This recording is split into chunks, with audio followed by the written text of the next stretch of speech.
আপনারা দেখছেন টিভি সকাল ইউটিউব চ্যানেল।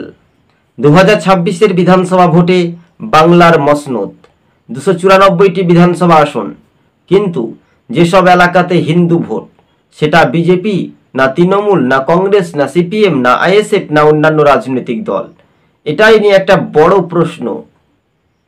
রাজ্যের শাসক দলের মদতে বা পুলিশের রাজ্য রাজনীতি, পুলিশের গাফলতির কারণে কিন্তু ধর্মীয় মেরুকরণ ঘটছে আর হিংসা রাজনীতি ঘটছে।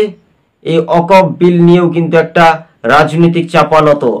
তো দর্শক বন্ধুগণ, হিন্দু ভোট মুসলিম ভোট এই মুহূর্তেই 2026-এ একটা ফারাক হতে পারে, আলাদা হতে পারে। টাউন শহর এলাকাতেই কিন্তু রাজ্যের শাসক দল তৃণমূল পরাস্ত হতে পারে, পরাজিত হতে পারে। এবং যেহেতু আমরা দেখি গ্রামীণ এলাকাতে তৃণমূল কিছুটা লিড পেতে পারে, কিন্তু মানুষ অনেকটাই চতুর চালাক হয়েছে, বলে না, এবার কিন্তু সহজ সরলে শাসক দলকে একটা পরাজিতর একটা ঐক্যবদ্ধ হতে পারে। কেননা এবার ত্রিসংখ্য হবে 2026-এ। যেসব এলাকাতে হিন্দুর সংখ্যা বেশি, সেই সব এলাকাতে কিন্তু তৃণমূল ভোটটা খুবই কম পাবে, খুবই সামান্য পরিমাণে কম পাবে, এটাই বলানো যাচ্ছে। কেননা বিজেপি তারা একটা নিজেদের মজবুত করে রেখেছে মুর্শিদাবাদের ঘটনা নিয়ে বা অন্য জেলার ঘটনা নিয়ে।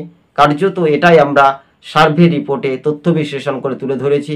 148টি আসন কিন্তু ম্যাজিক ফিগারেই বলছে 294 আসনের মধ্যে, কিন্তু এই সম্ভাব্য জনমত সমীক্ষার ইঙ্গিতের পূর্বাভাস এটাই উঠে আসছে সোশ্যাল মিডিয়ার মাধ্যমে। দর্শক